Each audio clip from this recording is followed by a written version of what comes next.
And I know we're going to get huge amounts of value from Sarah as well. So Sarah, without further ado, over to you. Thank you. I always love going last when I'm after Claire and Amanda, because it's like you're always preempting. You know, we all work in a similar field, so it's really nice that actually I can do what I do best, which is giving you those practical tips of how you can implement the creativity and then the sales, because so many people come to me too late. They're like, I've got to do this now, but they don't have a brand, they don't have an idea, sometimes they don't really have so much of a business. They don't know how to talk to their clients. They don't have they don't have the correct processes in place to make what I can do for them the best, you know, trying to get the best out of them, really. So the three things I want to talk about, and I don't have slides, sorry, because I just want to, these three messages I just want to sort of get over from my voice, really. I'm dealing with lots of customers at the moment that are in 3 stages or dipping into all 3 at different times, and they're in either delivery, so they actually have a product or a service that they're still able to deliver right now. They may have had to flex into digital, or they may have had to pivot their offer, just like Claire was saying, using Scamper, but they're actually in delivery mode. So they need help with actually how they can do that, and whether it is the using digital to support something, like we've been working with a couple of beauticians that have been doing facials at home, that they can physically send the product out, but the actual needing to know how to do their own facials has had to be in Zoom or videos or starting an online membership, and actually using some of the technology to go hand in hand with their product, which has been super successful, because it's like having you in a room, not obviously doing the facial for you, but having all the products and showing you step by step how to do it, so you have success from using the product but wanting to come back for more. And like Claire said with the Scamper, you've got the flexibility to be able to manipulate the product and service, and it's then finding the ways in which you can do that. So doing a lot of work with delivery, really, you know, people still able to run their businesses, but the delivery has changed either by flex or pivot. The second one is that there might be delivery, or they might say, look, I just can't deliver right now. I just can't actually flex my business. I can't pivot my business.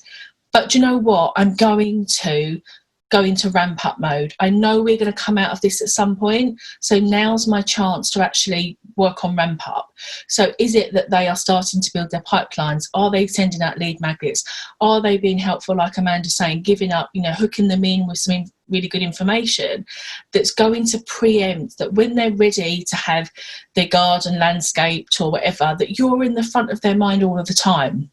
So really sitting in that ramp up mode, and really concentrating on relationship building, pipeline building, list building, getting your business in order. So when you're ready, you're not wasting any time. And also, ramp up also, we're finding lots of people educating themselves. So they're going on new courses, they're getting coaches, they're spending the time. So when the doors are open, they can go, do you know what? I'm coming out front. I'm the fastest horse out of the trap, because I'm energized, I'm motivated, I know what I've got to do, I've got a plan, I've got my processes in place, and there's no stopping them. So the ramp up phase. Then the third one is the create. So they are in creation mode. So they may have to recreate something or create something new to be able to deliver, or they may just be going, do you know what? I need to create a new product. I need to get ready. They might have fallen out of love with their business. And I'm hearing this quite a lot, that they're going, do you know what? I just don't think I was happy before. Actually being locked in and realising that going and seeing clients all the time wasn't making me happy. But actually creating a new product or spending some time in getting to know people on a different level, having to be forced into doing something different, I've fallen in love with a new type of business, or I've fallen in love with a new idea. So the creation mode, whether that be creating online courses, writing a book, creating a new website, making sure you've got all your beautiful landing pages, spending time learning new skills, because quite frankly, you've got not much else to do. You can't say, well, I've got, I'm going on holiday, or, hearing lots of people saying that they're giving up their holiday time because they've been forced to have 2 weeks of education. They know that they booked the time off for work, so they're not having to worry about delivery to clients, but they are using that time for self-education. So whatever it is that creates, so starting a blog, creating a new podcast, really spending that time on that creation phase, so you can then turn it into ramp up and then delivery. So 3 areas: delivery, ramp up and create. And as I say, lots of people are in all 3 of those at the same time, but it's about, we had the shock. We knew that, it was all of a sudden closed doors. People were frightened. They didn't know what to do. They were, scurrying around trying to work out what they're going to do. We're now in a little bit of a consolidation phase where actually we can say, right, we know where we are. We know that we know that we can go out soon. It's not changing massively, but we're starting to get that little peak of light. There's some people that are still saying, well, I'm not going to be doing anything till Christmas. I don't want to put myself in that risk. But it's about now creating that plan going forward, that blueprint, that roadmap, and knowing when you're going to deliver, when you're going to ramp up, and when you're going to create, excuse me, and then sticking to the plan and going for it.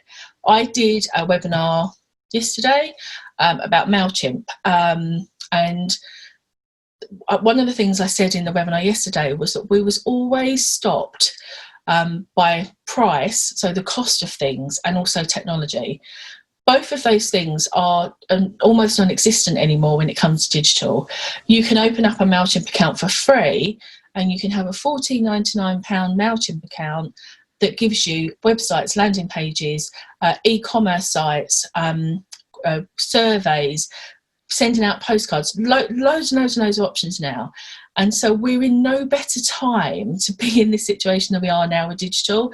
And I've said this probably on 4 or 5 webinars now, that actually if this was 20 years ago, we would really be in a difficult situation. We're in a really good position to actually still be able to talk to our clients face-to-face on video, still be able to keep in contact, email, telephone, whatever it is. So we just need to flex into digital, pivot our product, and deliver when we need to. So I hope that's been helpful and covered all the bits that you wanted me to cover. But yeah, just think about those 3 phases. Thank you, Sarah. That's brilliant. And you're absolutely right. How would we have navigated this 20 years ago? It's just phenomenal what we have. And one of the things that a lot of people were concerned about, so I worked with a lot of coaches and consultants, was the inability to read the full body language of the person that they were coaching on a 2-dimensional screen. But actually people have got over that really quickly. Yeah.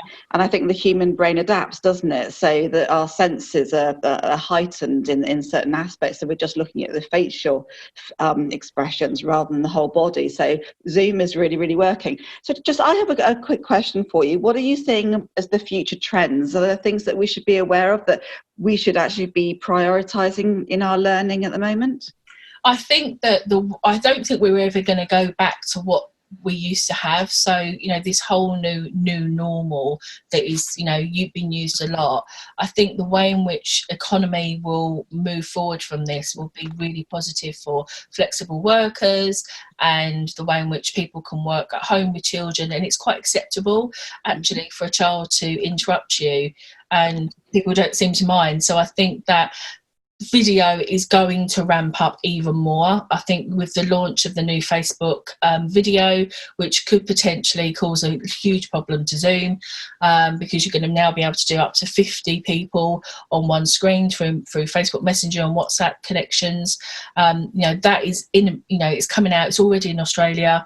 It's going to hit the US within the week, within the UK within a fortnight. We're going to have video through Facebook.